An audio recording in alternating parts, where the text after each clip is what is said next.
narcissists are really good with language. They play around with it. So what on the surface seems like a reasonable statement or a normal a normal sentence, actually it's encoded. There's covert messages within there, and you as the victim, you see them, you feel them, but no one else does, because it's kind of trauma coded.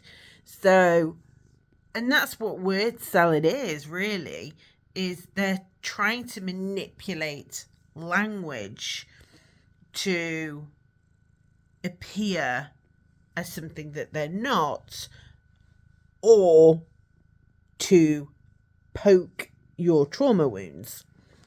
And it can be really disorientating, because sometimes you can't really put your finger on it, because like I say, it might look okay, like the sentence. Sorry, that's my cat's tail, she's wanting cuddles. The words are all proper words, the sentences are all proper sentences, but together it just doesn't properly mean what it's meant to mean. And I know that you know what I mean by saying this, even though someone who's never experienced it probably doesn't. They probably think I sound like that right now, and I probably do, because it's so hard to explain that feeling that you get when you read something that they've written and there's just something not right. It is encoded, and that's the best way I can describe it, because they manipulate language. So they do this by either using fancy words to look super educated or to bamboozle, but they'll often use them in the wrong context. They're just shoehorning them in, and it's all designed to, present that false sense of self, but also to baffle and confuse and to regain power. So, and what they'll also do is they'll shift between long, rambling paragraphs, which are unnecessary, and really what they're trying to say could be condensed into a couple of lines, or one word, one letter. You've all had the okay. You know that they're not okay. You know that does not mean that they're okay. That is, they're angry. And it's deliberate. And because I'm going to come down on you. You're going to get it later. And you know that. From one letter, you know. But this is how they manipulate language. They manipulate conversations. Not through anything obvious. So they're using everything right, but they're just not right. And only someone that has communicated with them knows that. You feel it. It's why when I talk to clients, that part of this is that detachment from words and letters. And just the words and the letters themselves don't have any power.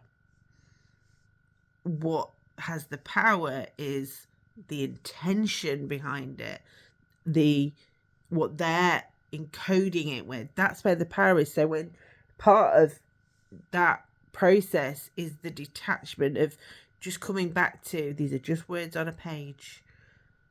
The words themselves, like the letter K on its own, it's fine, looks lovely in what have we got? Kangaroo. No harm whatsoever in the word kangaroo. No harm in the letter K in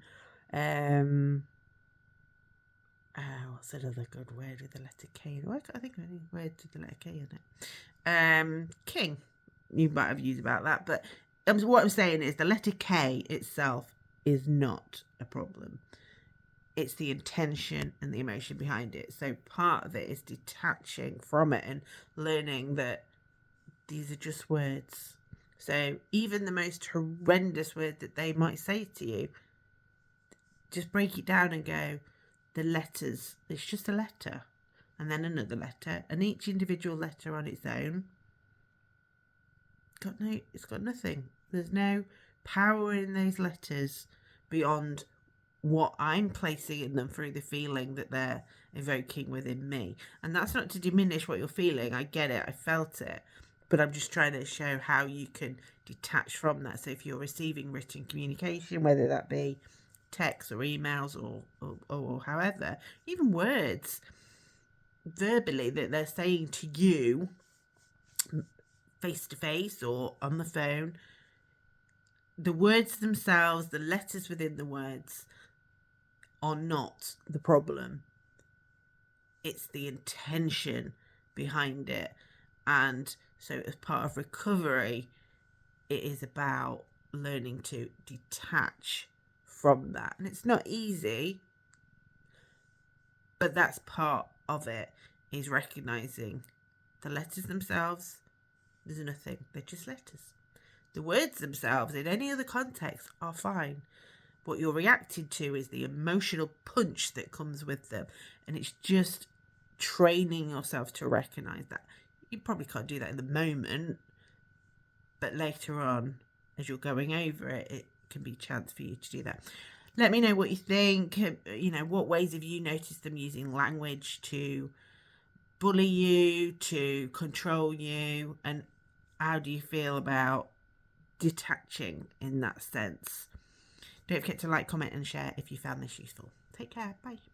Oh, and if you're looking for therapy, don't forget thenurturingcoach.co.uk.